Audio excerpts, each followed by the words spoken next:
Hello दोस्तों।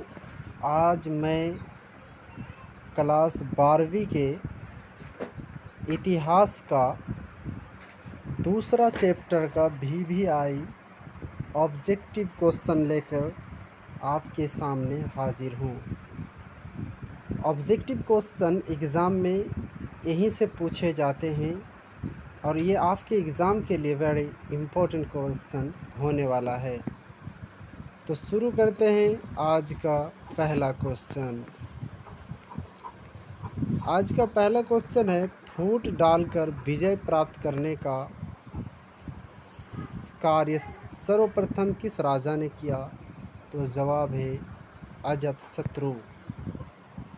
दूसरा question है, जैविक जीवक वैद्य किस वंश के काल में था? हर्यक वंश के काल में था।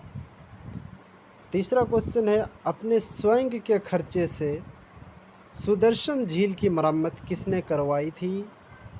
तो राइट आंसर होगा रुद्रदामन ने करवाई थी। चौथा सवाल है, पाटलिपुत्र नगर की स्थापना उदयन ने किस नदी के संगम पर की? तो गंगा, सोन, पुनपुन, इनमें से सभी नदियों पर की गई थी।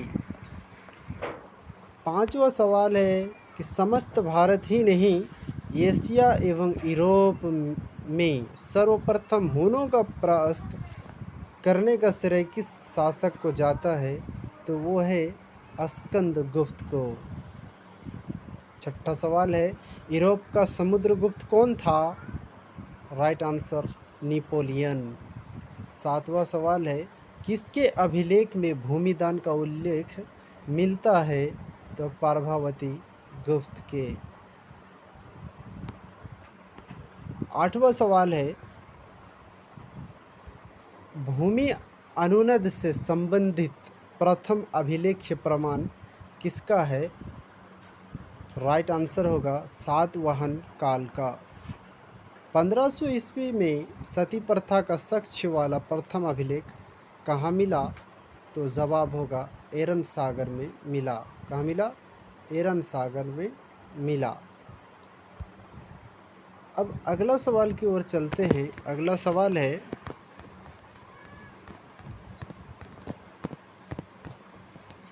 दसवां सवाल है, किस शिलालेख से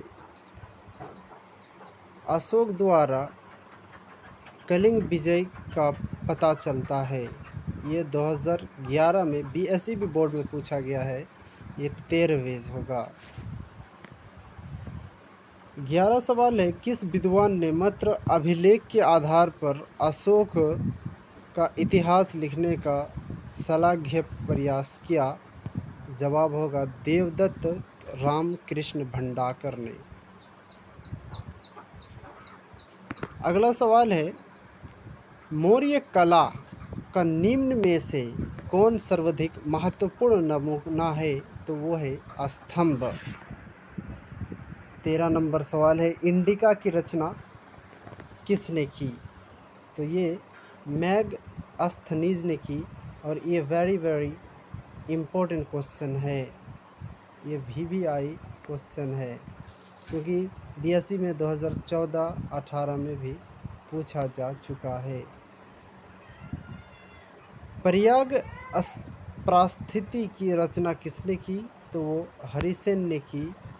और ये भी बड़ी इम्पोर्टेंट क्वेश्चन है। गुप्त के काल में कौन चीनी यात्री आए थे? तो वो फहियान आए थे, जो चीन से आए थे। और ये भी वेरी इम्पोर्टेंट क्वेश्चन है एग्ज़ाम व्यू को देखते हुए। अगला सवाल है, भारतीय इतिहास का कौन सा काल स्वर्णवल काल के नाम से जाना जाता है? जवाब होगा गुप्त काल। अशोक किस वंश का शासक था? तो वो मौर्य वंश का शासक था। कौटिल्य का कृति है मेघदूत। अगला सवाल है, मैगस्थनीज भारत में किसके दरबार में आया था? तो वो चंद्रगुप्त मौर्य के दरबार में आया था। समुद्रगुप्त की जानकारी होती है प्रयाग प्रशस्ति से। अगला सवाल है, पाटलिपुत्र की स्थापना किसने की? तो उदयन ने की। अगला सवाल है, नवरत्न किस शासक के दरबार में रहते थे? जवाब होगा चंद्रगुप्त विक्रमादित्य की दरबार में। अगला सवाल है, अभिज्ञान शकुंतलम की रचनाकार कौन है? तो वो है कालिदास। पर्याय प्रशस्ति का संबंध किस गुप्त काल के शासक से है? वो है समुद्रगुप्त। अगला सवाल है, प्राचीन भारत में अभिलेख की शुरुआत किस शासक ने की थी? जवाब अशोक ने।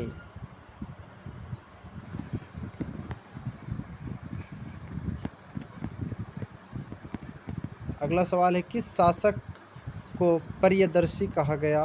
वो अशोक को कहा गया। कथन को देखते हुए सवाल को दीजिए। कौटिल्य का अर्थशास्त्र मौर्यकालीन इतिहास की जानकारी का एक प्रमुख स्रोत है। ए आर दोनों सही है एवं ए आर की सही व्याख्या है।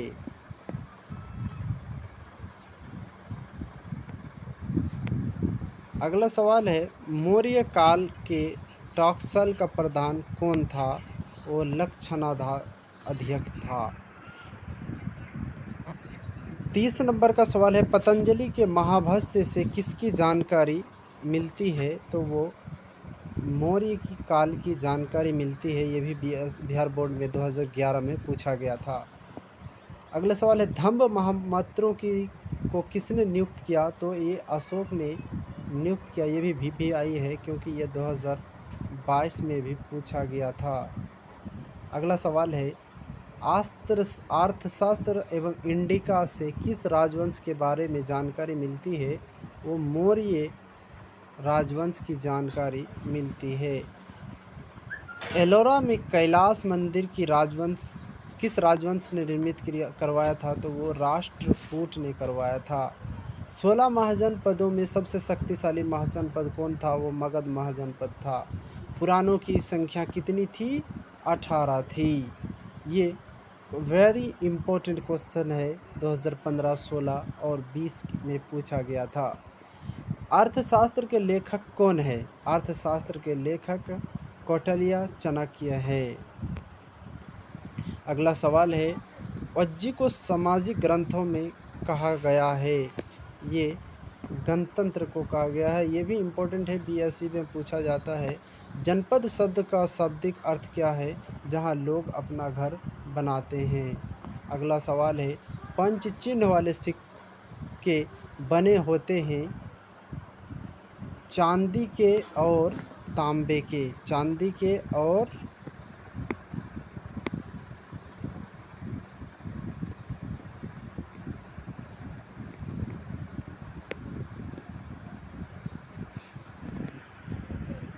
पाटलिपुत्र नगर की स्थापना की गई थी उदयभद्र द्वारा।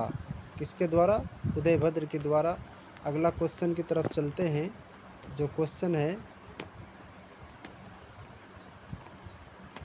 फहियान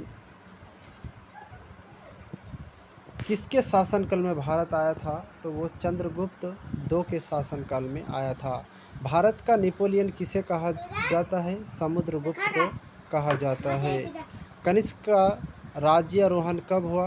78 ईस्वी में हुआ। अगला सवाल है, मौर्य साम्राज्य का प्रथम शासक कौन था? वो चंद्रगुप्त मौर्य था। मेगास्थनीज कौन था? वो राजदूत था। कौन था? राजदूत था। अगला सवाल है, धम्म की शुरुआत किसने की थी? वो अशोक ने की थी। मौर्य साम्राज्य का तृतीय शासक कौन था? वो अशोक था। आज का वीडियो यहीं पर समाप्त होता है। मिलते हैं नेक्स्ट वीडियो में और चैप्टर का VVI ऑब्जेक्टिव क्वेश्चन लेकर। वीडियो अच्छी लगी हो तो चैनल को सब्सक्राइब करें।